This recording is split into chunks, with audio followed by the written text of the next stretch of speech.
Olá, olá a todos, sejam bem-vindos a mais um programa Primeira Hora do Agro. Hoje é quarta-feira, dia 5 de abril de 2023. Eu estou diretamente de Formosa, no Goiás. Hoje nós vamos fazer um dia de campo aqui no Goiás, vamos mostrar para os produtores técnicas avançadas, técnicas profissionais de comercialização. Vamos visitar alguns produtores aqui na região, ver como que está o desenvolvimento das safras de milho de inverno por aqui e conversar com o pessoal, né? Saber qual que é o sentimento deles, como que estão as culturas. Então, estúdio novo, unidade aqui de Formosa, no Goiás. Já dei uma olhadinha como que estão as cotações aqui no Brasil hoje e no mercado internacional, desculpa. Hoje o mercado é acompanhando basicamente o que aconteceu ontem, né? Começando pela soja que teve 2, 3 dias ali de cotações em alta lá na Bolsa de Chicago. Infelizmente, aqui no Brasil, os prêmios de exportação eles não acompanharam e o dólar está estável. Então, tivemos 2 dias de melhoras nos preços da saca de soja por aqui, mas ontem ele já teve preços mais estáveis para baixo. A pressão ela está no milho.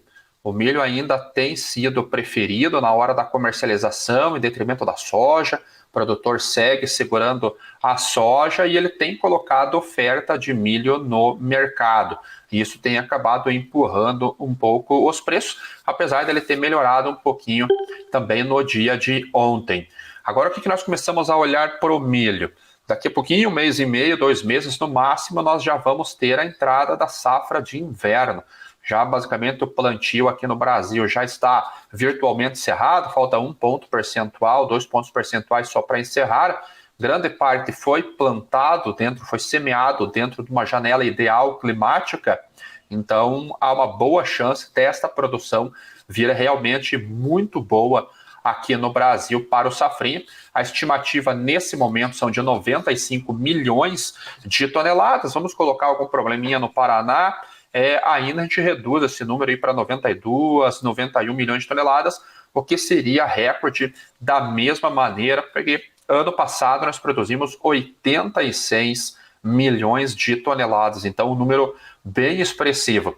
E lá nos Estados Unidos, agora que a demanda começa a se apresentar, realmente no último mês nós tivemos um bom volume sendo exportado por lá, os estoques eles ainda estão grandes, porque este programa de exportação ele demorou para começar, para engatar, porque o Brasil foi exportando o cereal, e agora que o Brasil reduziu a oferta para exportação, a Argentina com um problema gravíssimo lá no desenvolvimento das lavouras, Bolsa de Cereais, Bolsa de Rosário vem divulgando os relatórios semanais, e a produtividade por lá muito baixa ainda, então sobra os Estados Unidos para o jogo internacional, e era um fato que nós já havíamos antecipado aqui que isso poderia acontecer a partir de março, e realmente se apresentou. Mas esse atraso inicial, ele colocou uma oferta boa nesse momento agora, então os preços não reagem tanto para alta, porque há uma oferta de milho chegando no mercado ainda dos Estados Unidos.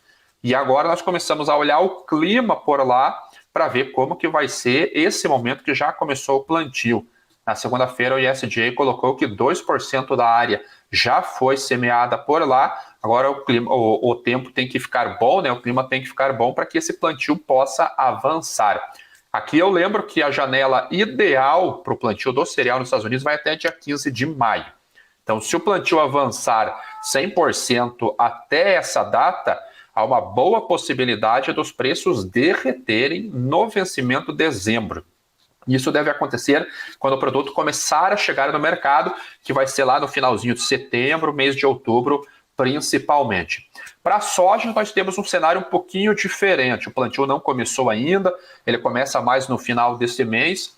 Até agora, não há nenhum problema climático mais grave que possa atrasar esse plantio lá nos Estados Unidos, então ele deve começar bem. Se plantar também dentro de uma janela ideal, a gente vai ter um potencial de produção cheio, e aí, quem sabe, vira numa safra aí de 120 milhões, 121 milhões de toneladas. Se atrasar um pouquinho, qualquer problema que aconteça no clima, problema de produção, além a gente pode ver adicionais de risco ou prêmios de risco sendo adicionados lá na Bolsa de Chicago. E agora nós vamos acompanhar o avanço, porque de ambas as culturas, das duas culturas, se ele avançar bem durante o mês de maio, no milho até dia 15 e para a soja até o finalzinho do mês de maio, você vai ter um pico sazonal de preços em maio, comecinho de junho.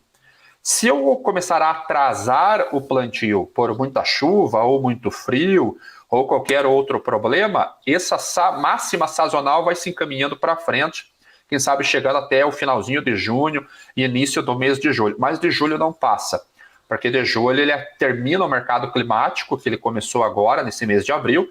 Terminando o mercado climático, você deixa de ter esse prêmio de risco. E as cotações podem voltar a trabalhar agora já com uma safra basicamente posta, encaminham-se para o amadurecimento da planta, das plantas, das lavouras, e a colheita começa no mês de setembro, e aí ó, o preço tende a derreter, igual aconteceu em 2021, quando a soja veio para $11 o bushel, o milho veio para $5 o bushel, 2022 a soja veio para 12, o milho veio para 5 e um pouquinho, e esse ano não vai ser diferente. Ele vai voltar para $12 o bushel a soja, talvez um pouco menos, dependendo como o mercado climático vai reagir. O milho vai cair um pouco mais, indo para 5 até abaixo de 5, mas faz parte do ciclo, faz parte da sazonalidade. Eu vi aqui que o Eliseu pediu para falar do boi. O cenário do boi, ele ainda no Brasil permanece o mesmo de ontem, né? Preços estáveis aqui no Brasil, escalas começam a ficar mais confortáveis, mais alongadas, porque tem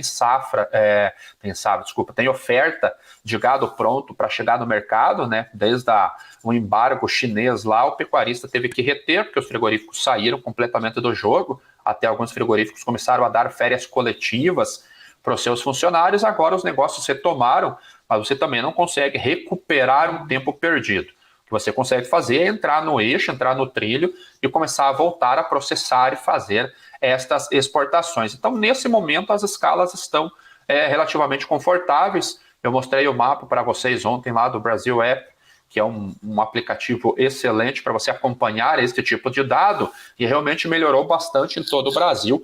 Então, os preços eles estão estáveis aqui por enquanto. E não podemos esquecer que nós estamos numa fase do ciclo pecuário também, que há um aumento da oferta de vacas. Isso aumenta a quantidade de animais sendo abatidos. O ciclo ele atinge esse movimento. Quando ele começar a mudar o ciclo, você vai começar a ver um escasseamento, um rareamento da oferta de bezerros. E isso vai culminar numa menor oferta de boi gordo, de terminação lá na frente, provavelmente para 2025, é quando os preços voltam a subir. Então, o ciclo pecuário ele tem ali um tempo de 2 anos e meio, 3 anos aproximadamente, para ter essa mudança de chave, e agora nós estaríamos numa fase de baixa do ciclo aqui no Brasil. Vamos já compartilhar a tela, vamos dar uma olhadinha como que estão as cotações hoje aqui na bolsa. Opa, olha aqui ó, uma tela. Vamos dar uma olhadinha começando pelo café. O café que ontem ele começou, vocês viram, em alta. As cotações terminaram em queda no final do dia e hoje eles também estão trabalhando em alta. Nós vemos o movimento aqui. Isso daqui se torna um suporte bem interessante, bem importante para as cotações do café. Houve aquela alta grande aqui no dia 4, no dia 4, ontem ele fechou em queda e hoje ele está voltando a subir. Aqui há uma resistência. Os estoques ficaram basicamente estáveis. No Brasil, a oferta do físico não disponível ela segue lenta ainda. Há pouca oferta de café sendo ofertada no mercado. Para o lado do comprador, os diferenciais eles estão muito caros ainda para o comprador. Então, nós temos uma fase onde o produtor que está segurando a saca, ele não quer vender, esperando a melhora do preço. O intermediário não consegue fazer essa intermediação porque o comprador também está fora do jogo, porque ele está esperando a entrada da safra para ver se ele pega preços melhores quando aumentar essa oferta. Então o mercado basicamente travou nesse momento. Que 1 mês e meio começa a colheita do café arábica, o café robusta já avançou, tem até um detalhe importante, que a cotação do robusta ele avançou bastante, está em patamares muito altos. Essa cotação do robusta lá na Bolsa de Londres, vou colocar o vencimento junho aqui, trazer o gráfico para vocês. Vocês veem que ele está em máximas aqui, acompanhando o finalzinho do ano passado, né, agosto do ano passado, e acompanhando também o mês de 2000 e o comecinho do ano. Ou seja, a oferta do Robusta, o Vicente tem trago esse tipo de conteúdo, parece que não está tão confortável assim. Parece que o balanço do Robusta está um pouquinho pior do que o do café arábica, e um acaba dando sustentação para outros, porque eles são concorrentes. O café arábica tem uma qualidade melhor do que o Robusta, mas se o preço estiver muito alto, o mercado vai para o Robusta, fazem os blends tradicionais que nós já conhecemos. O fato é que hoje, nesse momento, a cotação do café sobe 1,32%. Indo para uma outra soft commodity, que é o açúcar, deixa eu compartilhar a tela cheia, porque fica mais fácil para vocês visualizarem. O açúcar estável aqui, basicamente, acima de 22 centavos de dólar por libra-peso, tanto o vencimento mais curto, que é esse vencimento maio, quanto o vencimento junho. Ontem ele chegou até a recuar um pouquinho, mas ele não rompeu um suporte de 22 e ele se mantém. E perceba que o petróleo hoje está operando em queda. O petróleo não está trabalhando em alta, então realmente é um balanço nesse momento mais apertado do açúcar. O que o mercado olha aqui? Uma possibilidade de chuvas na região central do Brasil, principalmente a região de São Paulo, ali, e isso pode atrasar o trabalho de moagem. Isso postergaria a chegada de açúcar no mercado. Também já mostrei para vocês na segunda-feira que alguns países já começam a relatar perdas de produção do açúcar também. Então, globalmente, a commodity aqui está com algum nível de déficit na oferta, por isso que os preços estão reagindo. Esse é o fundamento de curto prazo. Há uma boa chance desses fundamentos, quando começar a chegar a safra brasileira, a gente começar a ver uma queda nos preços devido ao aumento da oferta, talvez chegando a mais de 40 milhões de toneladas. Como vocês já sabem também, a quantidade de usinas, de exportadores que estão redeados, ela é muito grande, mais de 85% do percentual do açúcar a ser exportado já está redeado. Isso tira a liquidez do mercado, é um bom driver, um bom trigger ali para um aumento de preços. Indo para a Bolsa de Chicago, o trigo hoje realizando, o trigo está tendo movimentos muito fortes. Tecnicamente, ele parou aqui numa média móvel de 21 períodos exponencial, que eu tracei aqui. Nós tivemos algumas altas por problemas no Mar Negro, problemas de condições de lavouras nos Estados Unidos, e esse vencimento maio agora operando em $6,76 o bushel, hoje caindo 2,17%. Vencimento julho, que é a boca da safra, que é o primeiro vencimento da safra dessa temporada 23-24, $6,89, caindo 2%, acompanhando o milho também. Milho na Bolsa de Chicago caindo 0,7% nesse momento, $6,49, o vencimento julho a $6,23, e o vencimento dezembro, que é a safra norte-americana, caindo 0,31 a $5,58. Aqui nós temos que ficar de olho nesses preços aqui, principalmente julho, setembro e dezembro. Aqui o preço de paridade de exportação, que é essa cotação que vocês estão vendo na Bolsa de Chicago, mais o prêmio no Porto, é o que vão dar base para os negócios no mercado físico aqui no Brasil. Tradicionalmente, nesse momento que nós estamos agora, o primeiro semestre, por o Brasil não ser um tradicional exportador, nós não temos safra para exportar, nós olhamos basicamente para a B3 e a demanda do mercado doméstico, principalmente de granjas, pecuaristas, confinamentos. No segundo semestre, a partir da entrada do safrinha, nós nos tornamos exportadores. E a liquidação dos contratos no mercado doméstico passa a ser feita pelo preço do porto. Hoje, em muitas praças, nós fizemos os cálculos ontem, aqui com o Vicente e com o Milton, eles estão acima do preço do porto. Então, se formos olhar pelo PPE, se o mercado doméstico está pagando melhor do que o porto, seria um indicativo de venda. Eu sei que o preço nas praças está muito ruim, está muito baixo, mas aqui tem a pressão logística ainda. Armazéns estão abarrotados, compradores, armazéns gerais, tradings, cooperativas, não tem muito espaço disponível para conseguir absorver esse grão. E aí a pressão ela vem através do diferencial de base, através do basis, e nós vemos esses preços mais negativos. Ontem, aqui na B3, vocês lembram que as cotações eles acabaram subindo antes de ontem, eu mostrei para vocês, deixa eu reduzir aqui, e ontem fechou uma queda forte, já voltou abaixo de R$80 a saca, vencimento maio fechando a R$ 79,52. E olha que feio esse movimento para quem é vendedor, para quem é produtor. E ó, onde que foi fechar lá no aftermarket lá, as cotações. Então, há uma chance, com Chicago caindo, dos preços da B3 também abrirem em queda aqui. Vai depender do quê? Do dólar. E basicamente estável essa semana. Ontem saiu a notícia que as regras, o arcabouço fiscal vai ser apresentado na próxima semana. Simone Tebet falou ali, provavelmente na próxima terça-feira, para ser votado. Então, vamos esperar o que vem. Acredito que seja isso que o mercado esteja fazendo. O dólar DX, 101 pontos, também houve uma queda bem expressiva nos últimos dias, e então isso aqui acaba tirando um pouco da volatilidade na taxa de câmbio. Então, se o dólar volta a subir hoje, dependendo de quanto que for essa alta, B3 para o milho abre em alta, ou se a moeda abrir estável ou até em queda, junto com a Bolsa de Chicago, nós veremos o preço na B3 provavelmente em queda, não que vai acontecer, mas a probabilidade é maior de queda, justamente por esse fator de paridade de exportação. Indo para o complexo da soja, tem notícias interessantes aqui para o Brasil. O óleo hoje caindo 0,88, acompanhando a queda do petróleo.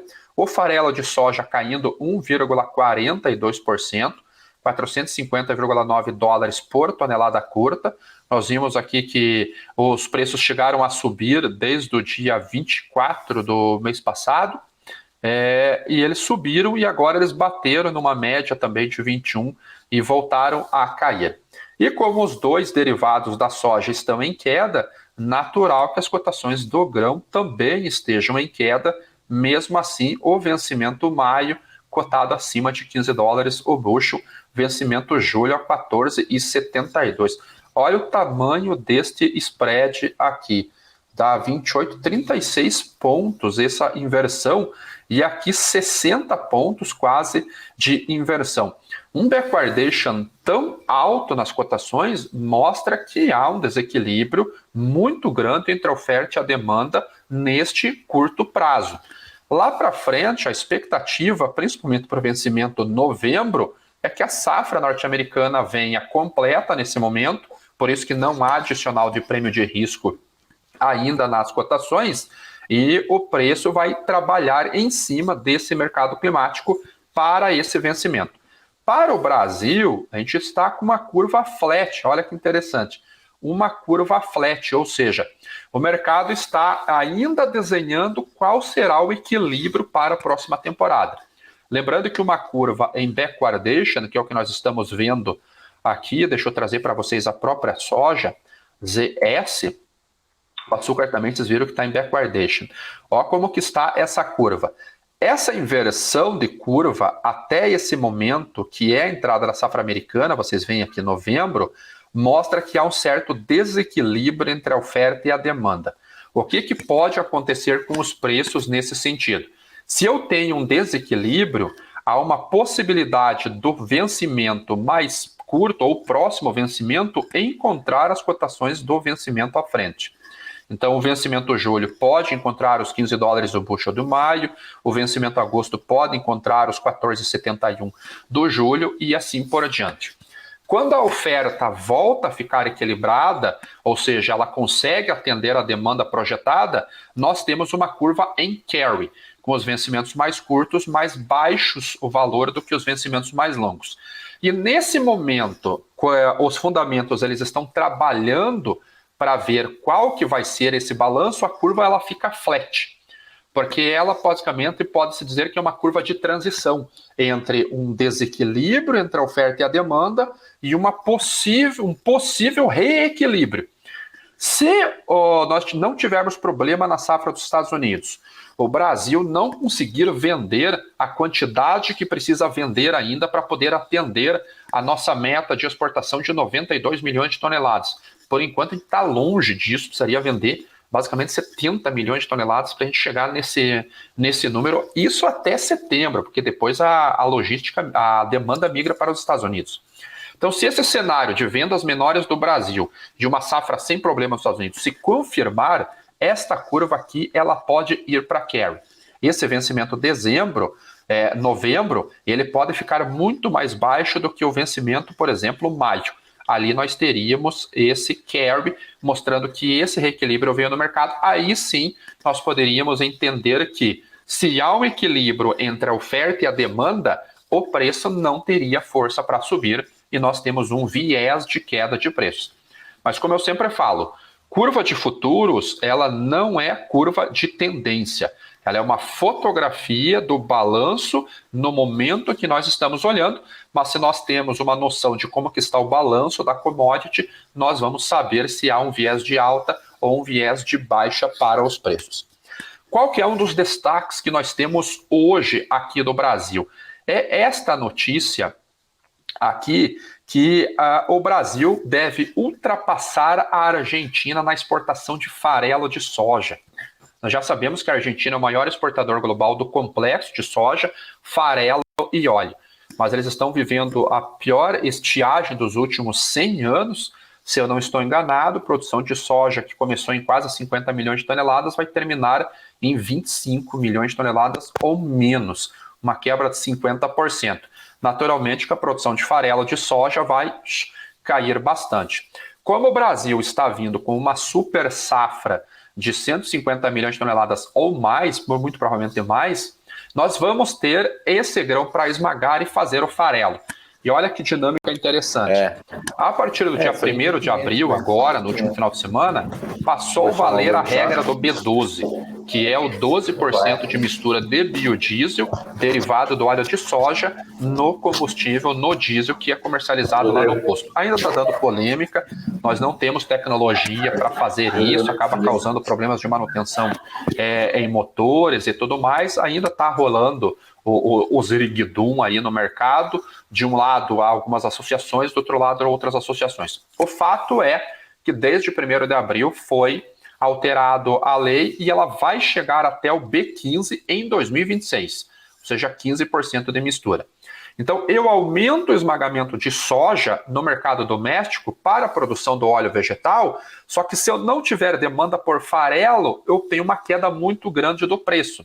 Como o farelo representa muito mais no percentual de produção do que o óleo, 78% em média vira farelo no esmagamento da soja, 19% de óleo, se eu não tenho demanda por farelo e demanda só por óleo, piora o meu oil share, que é a participação das cotações do óleo na cotação do grão. E isso deteriora a margem da indústria processadora e as esmagadoras começam a trabalhar com margens menores.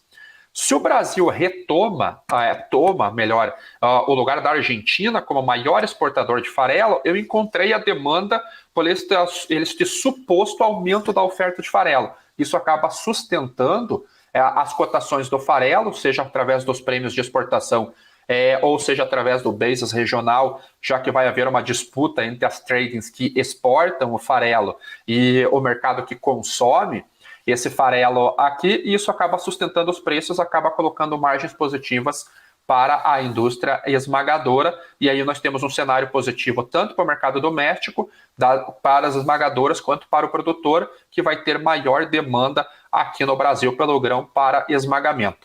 E nós temos esse potencial, de acordo... deixa eu voltar na matéria aqui, que tem os dados da ABIOV, que é a Associação Brasileira dos Esmagadores de Grãos aqui. A nossa expectativa de exportação é de 20,7 milhões de toneladas.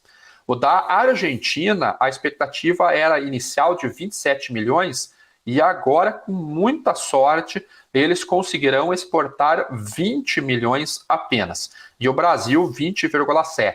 Então, esse número colocaria o Brasil como líder global na exportação. Isso seria a primeira vez que acontece desde 1990. O que o USDA ele coloca para nós no UASD com relação às exportações de farelo de soja? Hoje a Argentina ela ainda tem uma estimativa de 24,9 milhões de toneladas de exportação, só que a produção de soja colocada pelo USDA ainda é de 33 milhões, então há um espaço para uma redução de 8 milhões se o Departamento da Agricultura dos Estados Unidos acompanhar as reduções pela Bolsa de Cereais e a Bolsa de Rosário, e esse número cairia para 20 milhões de toneladas, segundo a Bolsa de Rosário. O Brasil, a nossa expectativa são de exportações de 21,1 milhões de toneladas. Esse número pode até aumentar. Se há um déficit da Argentina, uma quebra na Argentina, esse número pode aumentar. E aí o Brasil teria um cenário muito bom, porque já somos o líder na soja, nos tornamos o líder de milho nessa temporada, uma boa chance de ultrapassarmos os Estados Unidos na exportação do cereal, e agora seremos o líder na exportação de farelo de soja também. Então, com relação ao share global de produtos agrícolas, o Brasil realmente assumindo a liderança, o protagonismo nas exportações. Estamos longe de ser o maior produtor. Mostrando um pouquinho do clima, principalmente nos Estados Unidos, que é algo que nós temos que ficar de olho, já partindo para o fechamento do programa, ainda há um frio muito grande nesta região mais a oeste. Aqui na North Dakota é a região que mais tem a expectativa de aumento de área de soja. É uma região com risco climático muito grande, não tem milho aqui. O que nós temos que monitorar é o clima nesse miolinho aqui. Iowa, Illinois, Indiana, Ohio, que é o Corn Belt, e Minnesota aqui. Aqui que o clima tem que ficar bom. O plantio do milho começou nesta região aqui. Não chega a pegar a Flórida, mas ele começou nesta região, 2% de avanço. Então, com relação à temperatura, que agora precisaria esquentar, então nós já vemos que esse frio ele começa a subir para o Canadá nos próximos dias. Ele já perde bastante intensidade, até pela chegada da primavera agora no mês passado, e esse aumento das temperaturas ele vai ajudar o desenvolvimento das lavouras e o avanço do plantio. Aonde que nós temos que olhar também, que é a precipitação. Se houver muita chuva nesta região aqui, a gente começa a ter um atraso no plantio. Nesse momento, para os próximos dias, não está havendo esta condição. Bem seco até, olhando por esses mapas climáticos aqui. Então, por hora, aparentemente, todavia, o clima está muito bom para os Estados Unidos nesse início de temporada. Assim, o potencial de produção, o potencial avanço do plantio pode ser muito bom realmente por lá. E se acontecer isso, safra cheia na próxima temporada, preços mais baixos. Então, esse foi o programa. Deixa eu ver se tem alguma pergunta. Só antes disso, pessoal, vamos dar o like, por favor. Eu sei que às vezes a gente esquece de dar o like. Deixa eu ver aqui na BMC também. Pessoal, dá o like. Vamos ver se há alguma pergunta aqui e já chegamos. E esse pano de fundo aí, esse é o quarto do hotel. Aqui, muita chuva aqui no Nordeste. A mudança de clima também deve trazer menos chuvas agora com El Ninho. Cobre, não faço cobertura de cobre, Fábio, só commodities agrícolas realmente. Açúcar não para de subir, por enquanto não para de subir. Mesmo aqui na BMC também, nenhuma pergunta. Então voltamos amanhã no Primeira Hora do Agro. Quero ver se já consigo trazer algumas imagens, algumas lavouras aqui. Todos tenham um ótimo dia. Tchau.